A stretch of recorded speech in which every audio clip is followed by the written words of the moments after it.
ঐতিহাসিক নপুখুৰীত ছট পূজা পালনলৈ ব্যাপক প্ৰতিক্ৰিয়া অব্যাহত তিনিচুকীয়া জিলাখনতে ইতিমধ্যে বিভিন্ন জাতীয় সংগঠনৰ দলসমূহ প্ৰতিনিধিসকল আহিছে তেনেকৈ কোনো কাৰণতে ইয়াত ছট পূজা ঐতিহাসিক নপুখুৰীত পালন কৰিবলৈ নিদিয়াৰ দাবী উত্থাপিত কৰিছে সমান্তৰালকৈ দেখিব পোৱা গৈছে একাংশই ইয়াত ছট পূজা পালনৰ যি প্ৰস্তুতি আৰম্ভ কৰিছে কিন্তু তাৰ বিপৰীতে যথেষ্ট তীব্ৰ প্ৰতিবাদ দেখিব গৈছে ইতিমধ্যে আমি দেখিব বিচাৰিছোঁ যে যথেষ্ট লোকে আহি ইয়াত ছট পূজা পালন কৰিব এই ধৰণৰ কথা তেওঁলোকে উপস্থাপন কৰিছে কিন্তু তাৰ বিপৰীতে ইয়াৰ লোকসকলে ইয়াৰ যিসকল স্থানীয় দল সংগঠনৰ লোক আছে তেওঁলোকে কিন্তু সম্পূৰ্ণ প্ৰতিবাদ কৰিছে কোনো কাৰণতে এই ধৰণৰ পূজা পালন কৰিবলৈ নিদিয়ে ঐতিহাসিক অন্যান্য পুখুৰীসমূহত কৈছে নৈসমূহত কৈছে তাত তেওঁ বাধা দিয়া নাই এই ঐতিহাসিক যি পুখুৰী সেই পুখুৰী কৰিবলৈ দিয়া নাই তাক লৈ যথেষ্ট প্ৰতিবাদ আৰম্ভ হৈছে আমি এজন যুৱক কি ক'ব আপোনালোকে এতিয়া ক'বলৈ আচলতে ভাষা নাই বৰ্তমান সময়ত আমি অসমত আছোঁ নে বিহাৰত আছোঁ সেয়া আচলতে এটা মনত প্ৰশ্ন উদয় হৈ পৰিছে আৰু যি সময়ত তিনিচুকীয়া জিলাৰ বিভিন্ন আচলতে মটক জনগোষ্ঠীয় সংগঠনসমূহে মুখ্যমন্ত্ৰীক কোৱাৰ পিছত তাৰপিছত মুখ্যমন্ত্ৰীয়ে এটা কথা আহ্বান তিনিচুকীয়া জিলা প্ৰশাসনক নিৰ্দেশ প্ৰদান কৰিছিলে যে ঐতিহাসিক নপুখুৰীত কোনো কাৰণতে ইয়াত ছট পূজা অনুষ্ঠিত কৰিবলৈ দিয়া নহ'ব তাৰ স্বত্তেও তিনিচুকীয়া জিলা প্ৰশাসনে আৰু আমি জনাত তিনিচুকীয়াৰ এজন খিলঞ্জীয়া চেতিয়া উপাধিৰ পৌৰপতিয়ে ভোটৰ লালসাত আৰু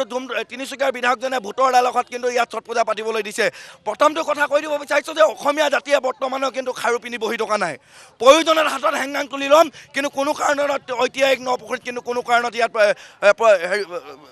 ছট পূজা পাতিবলৈ নিদিওঁ আৰু এটা কথা স্পষ্টকৈ অসম চৰকাৰক কৈ দিব বিচাৰিছোঁ যদি এই ছট পূজাৰ আৰু বিভিন্ন ধৰণৰ বহুৱালি যদি বহিৰাগতৰ বহুৱালিসমূহ যদি তিনিচুকীয়া জিলাত বন্ধ নকৰে তেতিয়াহ'লে কিন্তু বৰ্তমানেও আমাৰ গাত বীৰ ৰাঘৱ মৰাণ স্বৰ্গদেউ সৰ্বানন্দ চাওলুং চুকাফাতে যেতিয়াও বৰ্তমান হিৰে হিৰে প্ৰবাহিত হৈ আছে সৌ 90 দশকৰ পৰিস্থিতিৰ সৃষ্টি হ'ব ব্ৰহ্মপুত্ৰ তিনিচুকীয়াৰ ৰাজপথ কিন্তু ৰাঙলি কৰি দিয়া হ'ব এয়া কিন্তু স্পষ্টকৈ কৈ দিব বিচাৰিছোঁ ধন্যবাদ যথেষ্ট খবৰ বহি প্ৰকাশ দি আহিছোঁ আমি ইতিমধ্যে দেখাব বিচাৰিছোঁ পথৰ আনপাৰে যিসকলে ছট পূজা পালনৰ ব্যৱস্থা কৰে তেওঁলোকেও যথেষ্ট ওলাই আহিছে তেওঁলোকেও আচলতে ছট পূজা পালন কৰিব এই কিন্তু প্ৰশাসন আৰক্ষীয়ে তেওঁলোকৰ লগত কথা পাতি আছে যে কোনো কাৰণতে সংঘাত তেওঁলোকে হ'বলৈ নিদিয়ে কিন্তু তাৰ বিপৰীতে কিন্তু যি পৰিৱেশ সৃষ্টি কৰিছে সেই পৰিৱেশে কিন্তু তিনিচুকীয়াক এক ভয়াৱহ দিশলৈ লৈ গৈ আছে আমি পুৱা ভাগৰ পৰা কৈ আছোঁ যে পৰিৱেশটো যথেষ্ট জটিল হৈ গৈ আছে আৰু এনে জটিল পৰিৱেশৰ মাজত এতিয়া তিনিচুকীয়াৰ পৰিৱেশ বিৰাজ কৰিছে আমি সেয়া দেখুৱাব বিচাৰিছোঁ যে এইধৰণে আচলতে পৰিৱেশ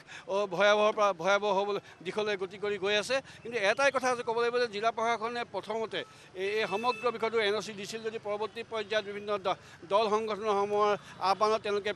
এই NOC যিহেতু বন্ধ কৰিছিলে নপুখুৰীত বিশেষকৈ তেওঁলোকে ছট পূজা পালন কৰিব নিদিয়ে কিন্তু তাৰ পৰৱৰ্তী পৰ্যায়ত তেওঁলোকে নিশা ভাগত আকৌ এইটো অনুমতি দিলে যাৰলৈ আচলতে খবৰ বহি প্ৰকাশ হোৱা আমি